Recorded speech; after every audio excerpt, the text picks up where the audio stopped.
안녕하세요. 신기한 프린스형 성형외과 전문의 박신규 원장입니다. 안면거상이나 미니거상 상담을 받으시는 분들 이야기를 들어보면 고민하시는 부분이 팔자주름이나 마리오넷 주름, 그리고 또 인디안 밴드, 턱선 등이 있는데요. 그 중에서 가장 많이 이야기하시는 부분 중에 하나가 팔자주름입니다. 중년 여성분들, 40대, 50대 그 이상의 분들, 또 젊은 분들, 20대, 30대 분들도 팔자주름에 대해서 이야기를 많이 하시는데요.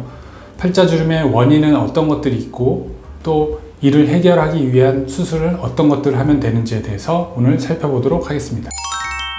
먼저 팔자주름의 원인에 대해서 살펴볼 텐데요. 첫 번째는 앞볼을 포함한 광대, 그리고 두 번째는 팔자주름의 아래쪽 입가나 입술, 치아 이렇게 나눌 수 있고요. 마지막으로 하나는 팔자주름이 발생하는 바로 그 부분, 총 세 가지로 나눌 수 있는데요. 팔자 부분 위쪽 광대를 포함한 중안면에 대해서 살펴보도록 하겠습니다. 첫 번째로 노화로 인한 앞볼 처짐을 이야기할 수 있는데요. 노화가 진행되면서 앞볼에 있는 앞광대의 뼈가 흡수가 되고, 그렇게 되면서 뼈 바로 앞쪽에 있는 말라페페드라고 하는 앞볼 지방 덩어리가 밑으로 처져서 발생하는, 그리고 두 번째로는 피부의 과도한 처짐인데요. 대부분의 사람들은 피부 탄력이 어느 정도 있기 때문에 살이 쪘다 빠져도 피부에 흡수가 돼서 많이 처지진 않지만, 가끔 과도하게 살이 많이 찌거나 쪘다가 다시 빠지는 경우에 피부가 남아서 피부가 밑으로 처지는 경우가 있을 수 있습니다. 그리고 많은 분들이 이야기하시는데, 광대 수술을 하시는 경우에 오히려 팔자가 심해 보인다라고 이야기하시는 분도 있는데, 이런 경우는 광대에 있던 살들이 팔자 바로 위쪽 부분으로 처져 내려와서 생기는 경우도 있을 수 있고요. 광대가 도드라지게 과도하게 크다든지, 또는 광대가 작아서 앞볼 쪽에 오히려 필러나 지방이식 등을 하게 되면 그 필러나 지방 등이 무거워서 오히려 밑으로 처져서 팔자가 도드라져 보이는 경우도 있을 수 있습니다. 팔자주름 아랫부분에서 생길 수 있는 이유에 대해서 말씀드리겠습니다. 입이 튀어나와 있는 경우에 좀 도드라져 보일 수 있고요.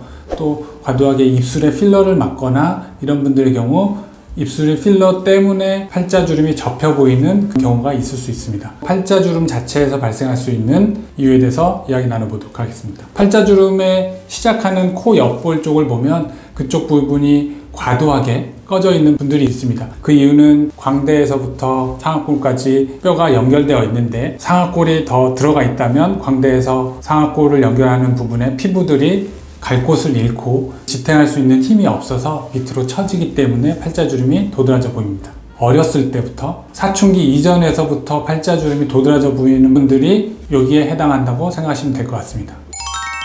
팔자주름의 원인에 대해서 간단하게 이야기를 나누는데요. 팔자주름의 원인에 따른 해결책에 대해서 말씀드리겠습니다. 앞볼 처짐, 말라페페드의 처짐이나 아니면 피부의 과도한 처짐 등의 경우에는 안면거상으로 말라페페드를 최대한 앞광대 위쪽으로 끌어당기고 남는 피부에 대해서 당겨서 안면거상 수술을 하면 효과를 보실 수 있습니다. 당연한 거지만 안면거상 시술할 때 말라페페드가 잘 당겨질 수 있도록 앞볼 부분의 유지인대를 최대한 끊어주는 것이 제일 중요한 방법이라고 할 수 있습니다. 광대가 앞쪽으로 도드라져 있다든지 한 경우에는 팔자주름을 해결하기 위해서 광대 수술이 필요할 수도 있고요. 앞볼 부분에 지방 이식을 했거나 필러 시술을 해서 앞볼에 과도하게 볼륨감이 있는 경우에는 안면거상을 하면서 볼륨을 최대한 위쪽으로 끌어올리고, 그래도 남는 볼륨에 대해서는 지방 흡입이나 필러를 녹이는 시술 등을 같이 병행할 수 있습니다. 입술이나 구강 구조 때문에 생긴 원인의 경우에는 팔자주름이 덜 보이게끔 하는 돌출입 수술 또는 양악 수술을 하면 도움이 될 거고요. 입술 필러나 입술에 지방 이식을 해서 입술이 도드라져 보여서 생긴 팔자의 경우에는 지방을 좀 제거하는 수술이라든지 또 입술 필러를 제거하는 시술을 같이 병행하는 것이 좋습니다. 돌출입이 있는 상태에서 안면거상 수술을 한다. 당연히 팔자주름이 개선이 됩니다. 개선이 되겠지만 돌출입 그대로 남아있기 때문에 솔직히 말하면 좀 어색한, 입이 오히려 강조되어 보이는 경우가 있을 수 있고요. 그렇지만 생각보다 돌출입이 심한 경우가 많지는 않기 때문에 많은 분들이 안면거상만으로 팔자가 어느 정도는 해결이 되고, 돌출입이 과도하게 심한 경우에는 안면거상 하기 전에 먼저 돌출입 수술을 추천드리고 있습니다. 그리고 마지막으로 그 상악골 꺼짐으로 인해서 생기는 팔자주름의 경우에는 사실 안면거상으로는 효과를 보는데 한계가 있습니다. 이런 경우에는 안면거상을 하면서 꺼진 부분에 지방 이식이나 필러 또는 보형물 수술까지 같이 병행하는 것이 효과적입니다. 지금까지 팔자주름의 원인과 그에 따른 해결책에 대해서 간략하게 말씀드렸습니다. 한 가지 당부드리고 싶은 말씀은 안면거상 수술은 노화 이전의 모습과 비슷하게 돌리는 수술이지 우리가 원하는 이상적인 얼굴 형태를 만들어 드리는 수술이 아닙니다. 수술하실 분들은 이 점 꼭 참고 부탁드립니다.